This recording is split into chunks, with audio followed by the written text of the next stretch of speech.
Hi everyone, hope you're doing fine. The story comes from Time for Kids. It's called Cleopatra's Lost Palace. The home of ancient Egypt's last queen has been found after 1,600 years underwater, raising royal treasures. Bit by bit, these divers are recovering pieces of Cleopatra's lost palace. Ancient Alexandria was once a busy center of trade. In 332 BC, Alexander the Great was so enchanted with the Egyptian harbor that he ordered a city to be built there and named after him. Temples, gardens, and fountains decorated the sparkling city. Many years later, within a palace there, a romance took place between the Roman general Mark Antony and Cleopatra, the last pharaoh of Egypt. What exactly did Alexandria's splendors and royal palace look like? For years, historians could not say. Ancient Egyptian writings and drawings indicate that Cleopatra owned a palace on an island named Artihodos. The island was near Alexandria, which became the capital city of Egypt during Cleopatra's rule in the 1st century BC. But no one was certain exactly where the palace had stood or what it contained.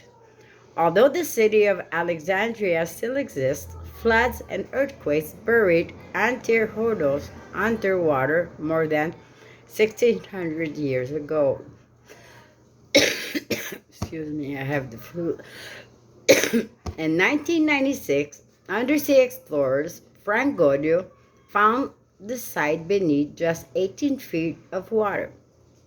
Off the shore of Alexandria, the ruins of what appears to be Cleopatra's palace lay buried in layers of mud, seaweed, and garbage.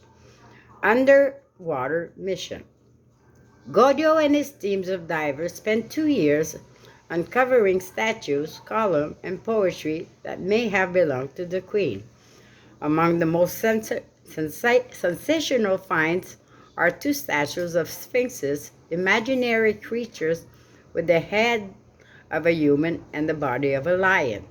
The faces of the sphinxes are surprisingly good shape, so good that experts have been able to identify one face as that of King Ptolemy XII, Cleopatra's father.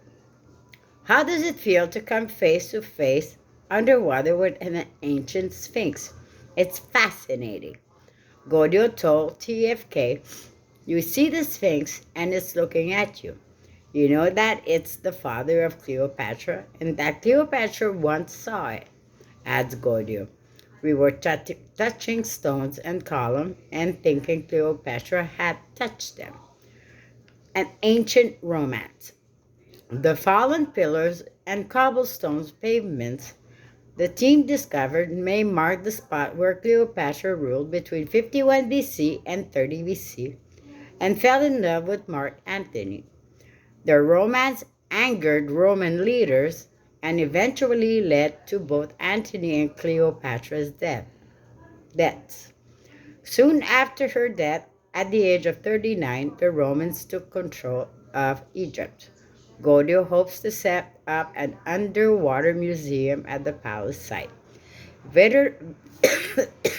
Visitors would be able to explore and experience Cleopatra's world up close. To be there underwater where she reigned and died, said Godio, is unbelievable. So please read the story. That's it. Bye.